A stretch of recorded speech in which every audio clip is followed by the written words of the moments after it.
Hey everybody, it's Kevin Purcell, and I've got another video for you today on Theotech. I want to talk to you about something. Where would you rather run your Bible apps? On this, an iPad Pro, or on a Mac? This is the new M1 MacBook Pro, and I've been showing that off to you on this channel for a couple weeks now. Pretty impressed with it. My son got one, a MacBook Air. We did an unboxing video of that. If you want to see that, the card's going to pop up in the corner where you can find that one. But anyway, where would you rather run your apps? We're going to take a look at 7 of the best iOS Bible study apps. That's right, apps intended to run right here on this thing.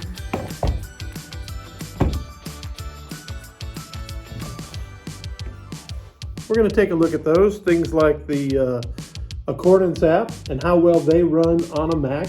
We're going to show you 7 of them that run, that work, that you can install, that you can actually use. And so take a look at these. We'll go ahead and get started and jump in right now. All right, so here I am running my M1 MacBook Pro.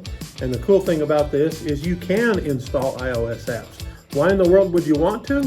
Well, the reason is, let's get to that at the end. Let's first show off how to get them installed, and then look at the 7 apps that I've rounded up in this video.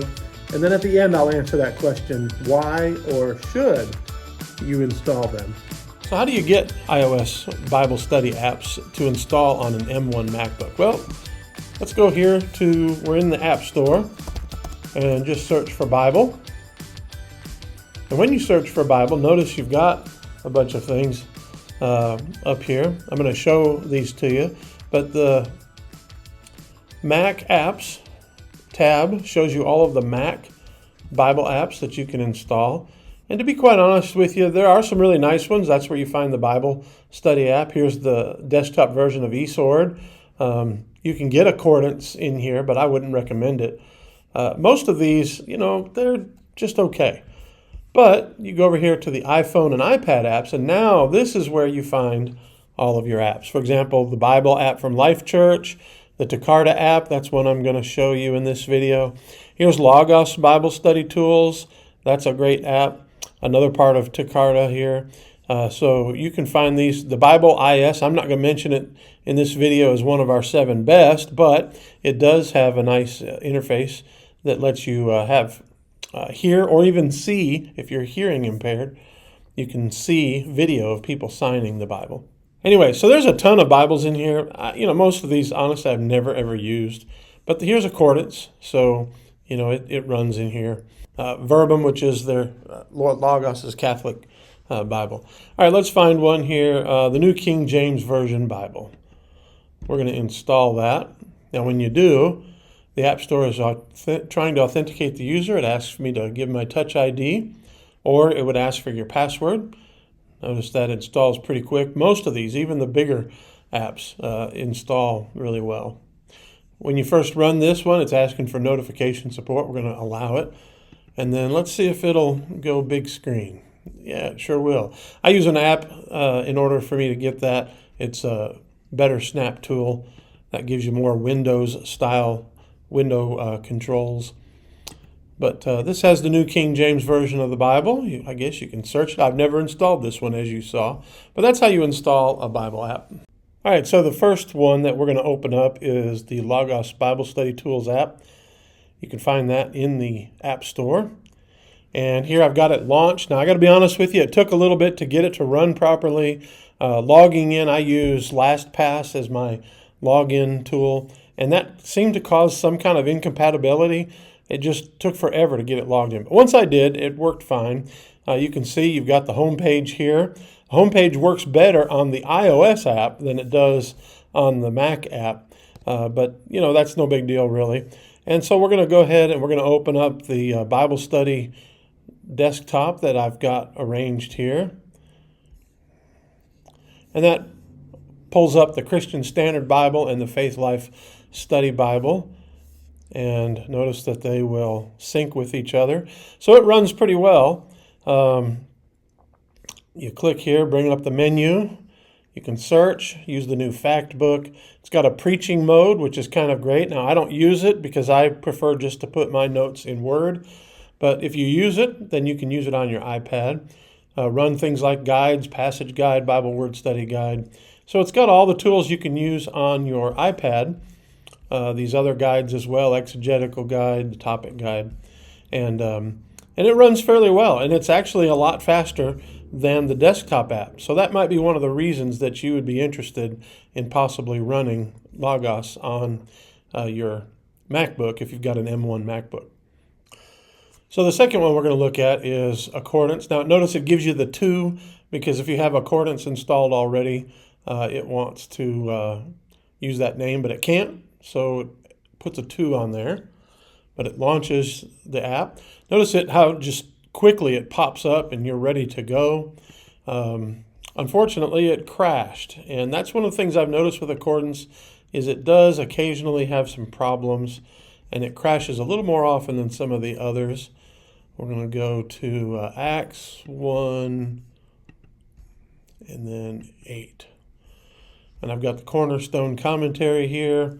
We can change that over to something like ESV notes. Now notice I hadn't installed a lot of my books yet. It takes a little while to install your Accordance tools, and I just kind of wanted to test it out before I really went too far with it. You can increase the text size, change that, add interlinear mode, turn on page turning, which is interesting. Let's see what happens there.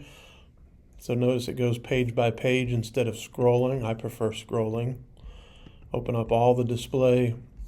So there you have it. There's Accordance, and it works pretty well, as long as it's not crashing. Now the next one we're going to look at is not really a Bible study app.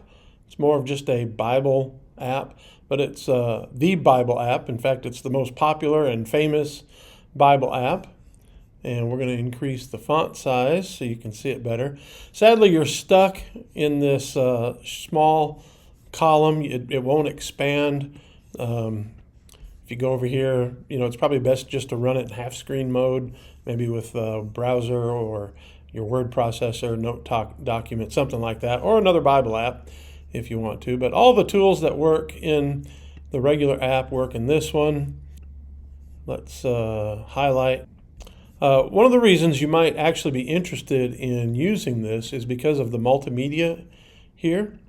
So for example, you could run this Christmas story video and show it to people by sharing your screen on a projector. You can still do that on something like an iPhone. Maybe you prefer to use a laptop instead of your iPad or iPhone to project onto a screen. And if you wanted to do that, you could open this up. And some of these multimedia tools that are in here, the story of Christmas. These aren't designed to work on a computer. The developers are allowing it to work, but anyway, that's the Bible app. Now another one, it's not as well known, but Takarta is a nice tool that you can use, and it runs well. Let's not get the verse of the day notification right now. But at first, when I first started using this, it would not open in this full screen mode, but now it is. And that's something that Apple just updated, which makes it really nice. You can start to run apps in full screen mode. Let's go into our settings. Let's make this a little bit bigger so you can actually read it. So Takarta has some nice features. It's not as feature-filled as, say, Accordance or Logos. It is more feature-filled than the Bible app from Life.church. But if you use Takarta and you wanted to use it on your Mac, you could. The next one we're going to take a look at is Pocket Bible. And Pocket Bible is one of the only iOS apps that I think it might be the only one that allows you to run more than 3 screens, 3 windows at a time. Notice I've got the Bible window up here. I have a book open down here. These are sermon starters. You have to click on each window to get them to activate. Here's a commentary over here, the IVP New Testament commentary. And then down here we've got Expositor's, let's say Easton's Bible Dictionary, I'm sorry. This is a good tool if you like to have very quick, fast-moving app. This runs very fast. It's very reliable, very stable, and they've got a decent collection of books. That's Laridian Pocket Bible. By the way, Laridian is made by the same people who brought us Quick Verse. If you followed me for any length of time, you know Quick Verse was my very first ever Bible program, and I absolutely loved it. The next one that we are going to look at is EBible. And I'm all logged in here, and so we'll open up the Bible. EBible is, strangely enough, even though you're supposed to be able to run these in full screen, it'll run in a full screen, but not in a windowed full screen, which is a little bit annoying. I personally don't prefer that, and you can't resize it, so you're stuck with that unless you go like this in this absolutely full screen mode. It's kind of a attractive looking interface, but still not, in my opinion, the best one, but it does work, and I wanted to show it to you because of that. You've got the menus over here. We can change the Bible's the text size, brightness and darkness are supposed to work. Thus the heavens and the earth were finished in all. So it's got an audio Bible there. That's EBible. There's more to it than that. I'm just kind of giving you a quick overview to show you what they look like. So the next one we're going to look at is called Mantis 10 or X, and it's not as well known as some of the others. Again, it doesn't run in a full screen mode unless you hit the green button. I haven't logged in. I've got a bunch of books in here that they gave me a long time ago. When the iPad first came out, this was actually one of the better apps. Others have passed it by. But if you followed my recommendations way back then, almost 10 years ago, then you might want to use it since you probably jumped in then. But it shows your library here, and these are the installed commentaries. You can get others, but that's MantisX. So I got to be honest with you. We can install iOS and iPad OS apps on the M1 MacBook. That's nice.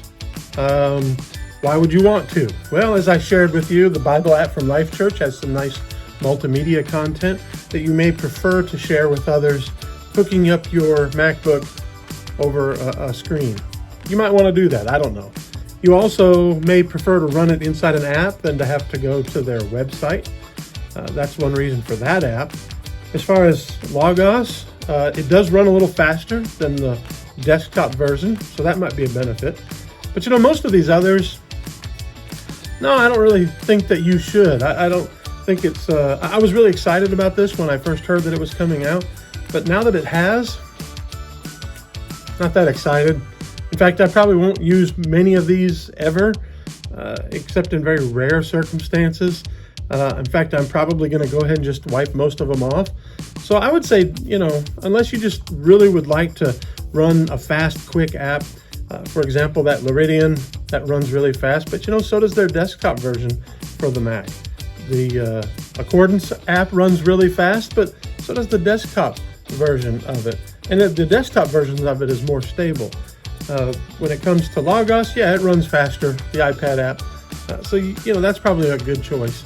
Some of these others, you can't get them on your desktop, and so that might be a good reason to install them. The Bible.is app, I didn't put it in my roundup, but maybe I should have. So should you? Probably not most of the time. But can you? Yeah, you can. And they run fairly well for the most part. So I would say it's up to each of you and your own circumstances, but temper your expectations. Don't get nearly as excited as I was when this first became possible. Hey, have you been enjoying these kinds of videos about the M1 MacBook? I hope so. If you have, hit the like button there. Go down and comment on these. Please subscribe. That would really help me out. I would appreciate it. Also, I'm going to put a link here in a video that I made about, right now as I make this, it's Christmas time in 2020. So go check out my video and my post about the 12 days of Logos. You can help me out by going over there, buying something from Logos from the list that I've created in that video and on that post on my website, kevinpurcell.org. And I'll get just a little bit of a kickback that would help me out quite a bit. Thanks a lot for watching it. We'll see you in the next video. Bye.